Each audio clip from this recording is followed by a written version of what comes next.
Hello everyone, Dr. Naveen here from UPSC Medical. In this video, we'll be discussing the highlights of Surrogacy Bill. And this bill was enacted, actually, this was bill of 2021, but it came into effect in January, 25th of January 2022. And now the latest what we have is, after an amendment, we have Surrogacy Rules. Okay, Surrogacy Rules 2024. So in this video, we'll discuss the highlights of Surrogacy Rules 2024 and its impact on both surrogates and parents. Now, to begin with, as an introduction, you need to know what is surrogacy and what are the various forms of surrogacy we have. So surrogacy is simple. Okay, in surrogacy, only women can surrogate. Okay, the woman, she agrees to become pregnant for the purpose of only gestating. Okay, only gestating and giving birth. After giving birth, the child care is taken care by the parents or parties. So only for gestating or giving birth, but she will not raise the child. So the child will be handed over to the contracted party. Contracted party. This is the form of gestation. So there are two forms of gestation. In Indian culture, there was a traditional gestation, or let's say traditional surrogacy, wherein the woman is the biological mother. So woman is the biological mother, whereas the sperm comes from the father. Okay, egg comes from the gestating mother itself. Okay, surrogate mother. But now we have the modern form of surrogacy, wherein woman is only gestational carrier. Woman is only gestational carrier. Both sperm and egg should come from contracted party or parents. Okay, so she is only a gestational carrier, she is not a biological mother. The main aim or advantage of the surrogacy is it maintains biological continuity. Okay, biological continuity, because wish to become parents and wish to raise their own biological child is there in the modern societies still. Okay, so they take help of IVF so that the child who is born is biologically related to them through surrogacy. So these are the two forms of surrogacy. But of late, what happened, what is the need for this bill, why India has enacted this bill, is there was this medical tourism, and well affluent communities or people from foreign countries are opting to India for this surrogacy.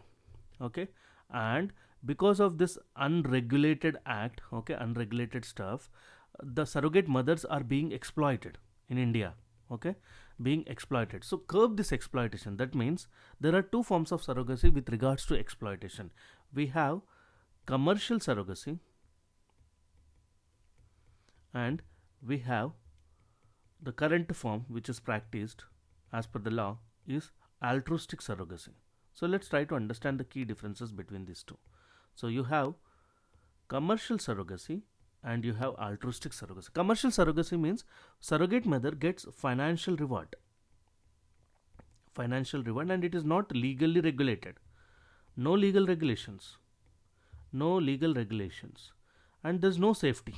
Okay, no safety, no insurance, medical insurance and all. But altruistic pregnancy, there is no financial reward. This is non-commercial, no financial reward. And in altruistic surrogacy, as per the latest law, the surrogate mother should be a family member or related to family, so that offers her more protection. And also under regulation, she gets health insurance for this process, so it is well insured, and all the expenses related to pregnancy are paid. No commercial reward, but all expenses related to pregnancy are paid. Okay, they're paid.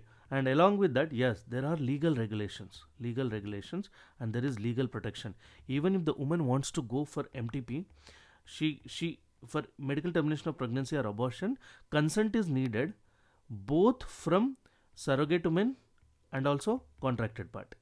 Okay, contracted party. So this is how it is regulated and it is practiced. And this bill main intention is to promote altruistic surrogacy and to curb commercial surrogacy. Now let's come into the eligibility criteria. So be parents, or let's call it as contracted party, and a surrogate mother. Okay, surrogate mother. In both the scenarios, we have some limitations or restrictions age wise. So age wise, a woman can surrogate, can be a gestational carrier. For that, her age limit should be in the age of 25 to 35 years. Okay, reproductive age group of 25 to 35 years. Plus she should be a married woman. Plus she should have her own single child. Plus she is related to the family.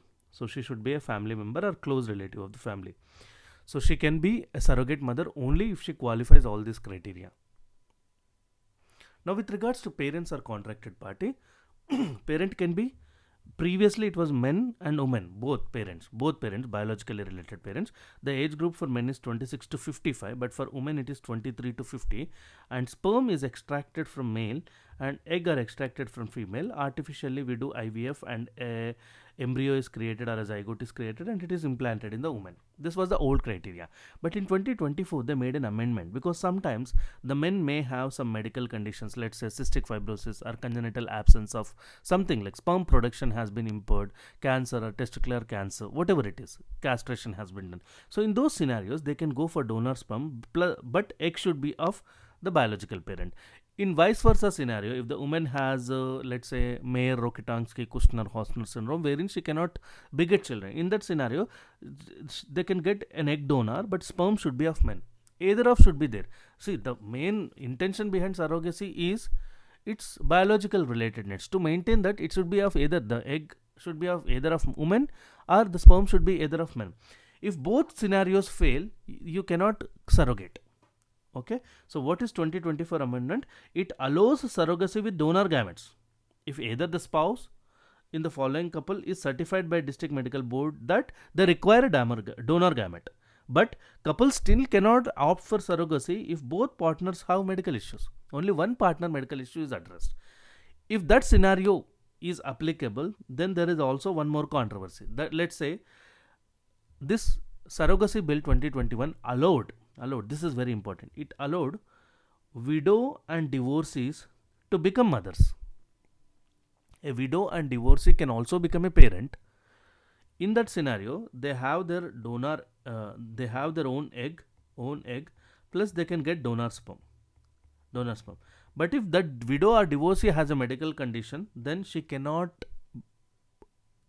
beget children through surrogacy. She cannot beget that. She can neither be a surrogate nor be a parent if she is a widow or divorcee, because married women with single child are allowed. Widow and divorcee should not be having any medical issues, because donor, the egg is required, they can get a donor sperm. So what is the criteria for parents or contracted party? The men should be of age 26 to 55, women of 23 to 50. They should be married couple, and there should be at least 5 years of marriage. Before that you cannot, even if there is a proven infertility, you should wait for at least 5 years. Then we have to prove the infertility, and infertility, once it is proven, then they should acquire a certificate of essentiality eligibility from district medical officer. Then they can apply for surrogacy, and the surrogate mother should be within their family. Now there should be no children, or if there is any child with mental retardedness or life threatening disorders, then they can opt for it, but ideally there shouldn't be any children. So a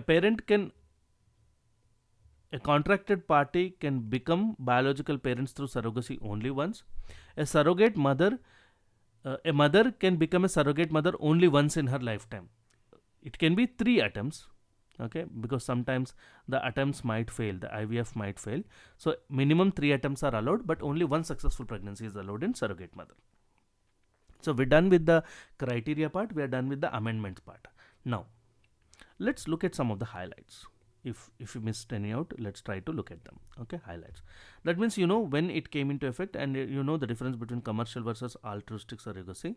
Okay, now because of this surrogacy bill, one major impact here is married couple are allowed. Married couple are allowed to beget children through the help of surrogacy.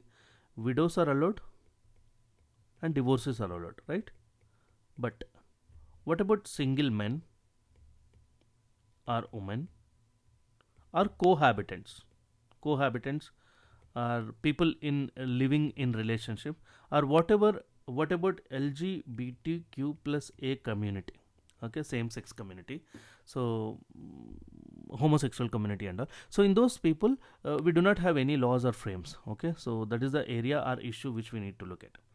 One more major thing is, as I said, there is a very important thing to safeguard the right of surrogacy. The bill proposes increase in insurance cover for the surrogate mother. Insurance cover is increased for this process, and the timeline is now 36 months.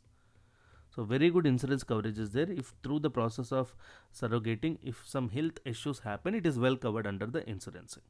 And also, the bill proposes or bill asks for a national board.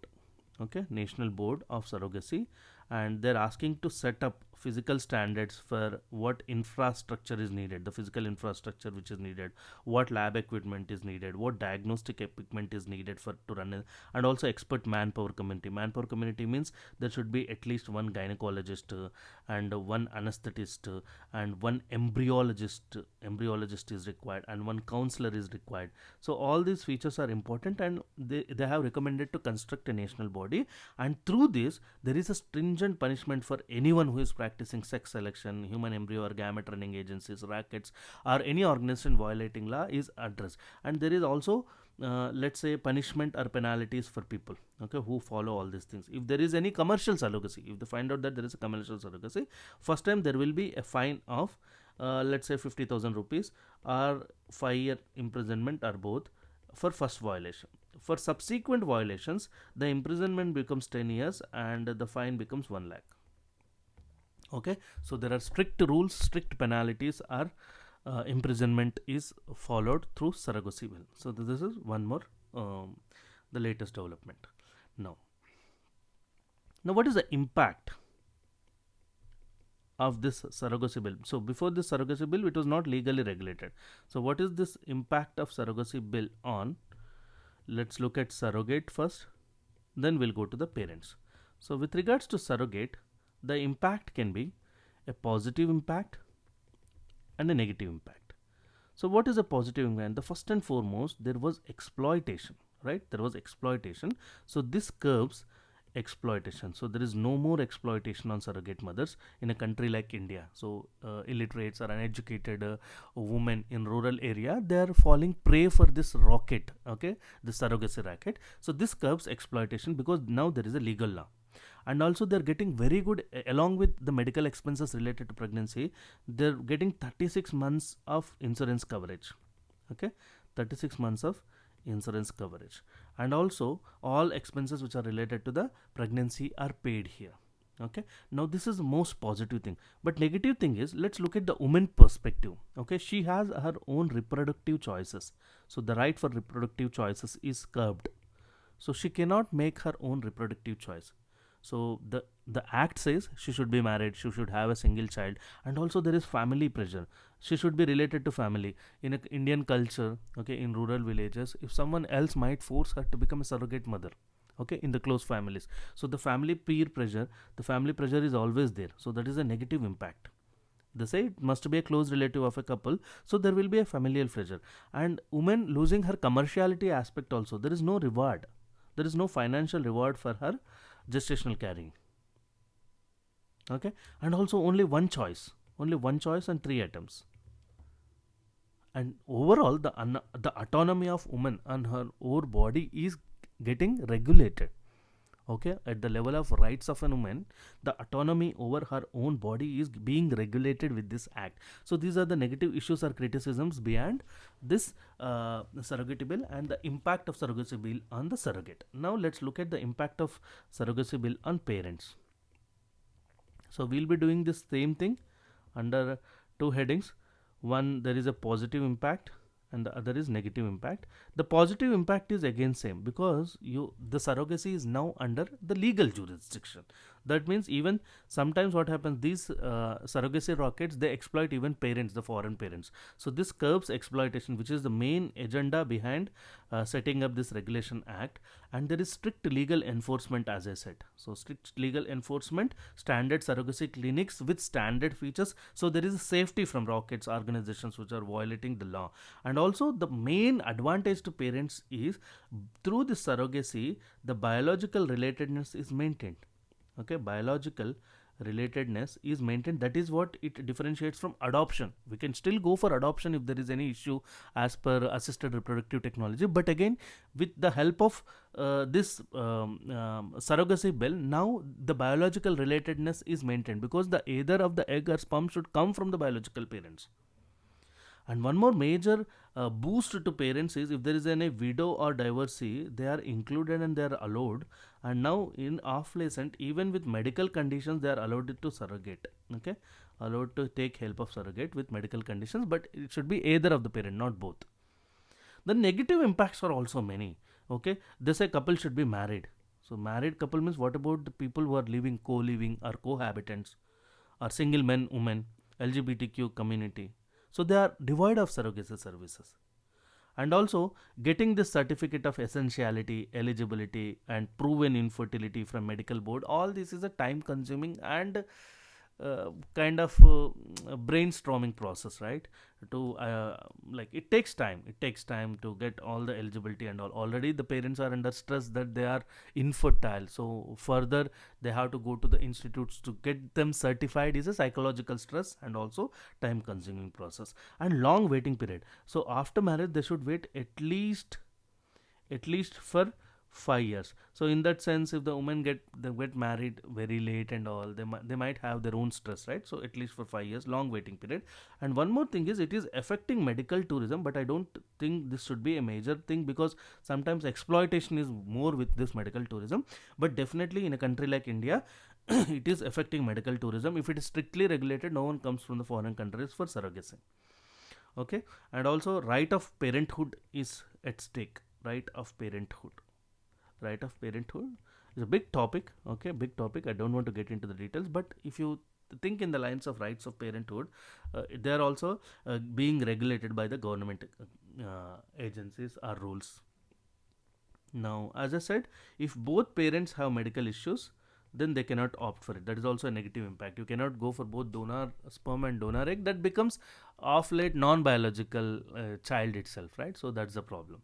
So these are the impact of surrogacy bill on parents, and through this I also tried to cover the latest 2024 amendment.